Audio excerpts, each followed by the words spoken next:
Once you get your bag back from customs, it's through the next door and you're at the, there's a monkey. There's a monkey. I'm the Jaunting Ape. Welcome back to my channel. I just landed in Roatan, Honduras, and I've got a few tips that you're going to want to know before you hop on that plane to get down to this island paradise. First things first, you're going to want to sit on the left side of the airplane. If you want the ultimate view, you'll see the famous West Bay and West End, and the island's surprisingly rugged mountainous terrain. Absolute stunner. Now brace yourself because the runway here is short, about 2,200 meters, which is about 25% shorter than the average international runway. So when the pilot puts the bird down, get ready for a brutal stop. Now I tried to be smart. I'm usually pretty good at this travel thing.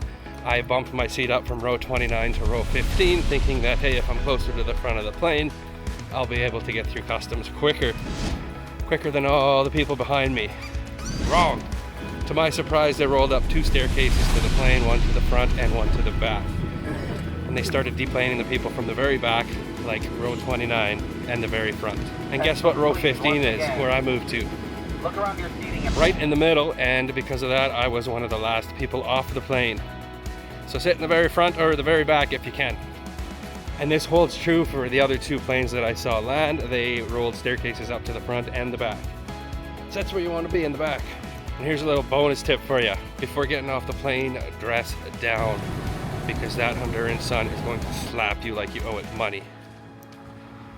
After getting a sweet taste of that Honduran sun, you better get ready for a waiting game. Immigration customs, no filming in this segment, no cameras allowed. There were about 5 border agents working, but they ran the Honduran passport holders first, which makes perfect sense, to be honest. I wish Canada would take some notes on that one. Now all you're gonna need for this first lineup is your passport, and make sure that you remember the name or address of the hotel you're staying at, because they're gonna ask. They ask everybody. And when you're waiting, you can literally watch the airport agents stack up and line up all the baggage like a polite luggage parade. There's a little devil. It's actually pretty cool. Then comes Sir Barks a Lot. That's right, a furry little friend comes through and sniffs out all the bags, making sure that you don't have any contraband. Choose wisely, my friends. As you near the end of the line, there's this massive banner with a QR code to fill out the customs declaration. The problem is phones are technically not allowed in there. So you've got 2 options. You can break the rules and scan it, or do what I did and handle it in advance using this little website called Sherpa. It's awesome. You just punch in your nationality, departure, and destination, and it tells you everything you need to know about traveling into that country. It even links you up with all the paperwork that you need to fill out prior.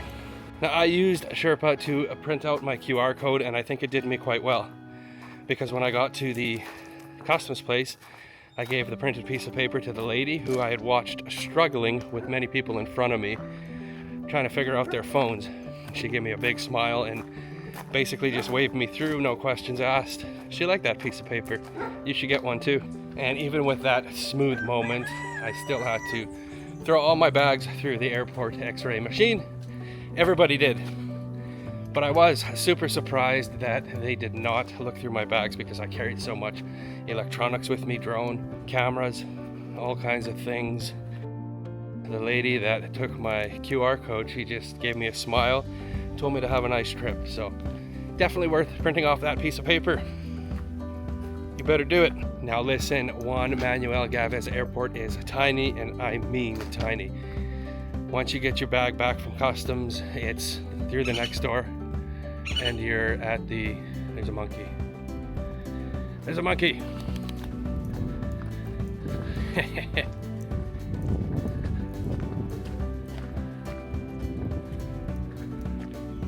Look at him just hanging around. Oh, he's tied up. He's a pet monkey. Oh, he's mad at me. Crazy little guy. Now where was I? Monkeys. Oh yeah. So you're gonna go through the next set of doors and you're right into the airport. There's gonna be dozens of people holding signs with hotel names on them and people's names. And I found mine right away. And it was only about 20 minutes later I found myself here at West End, ready to kick off my amazing island experience. To sum it up, grab a seat on the left side of the plane, sit in the back if you can, hit that like and subscribe button and join me on my next jaunting adventures here in Roatan. Oh, and don't forget, the world is yours.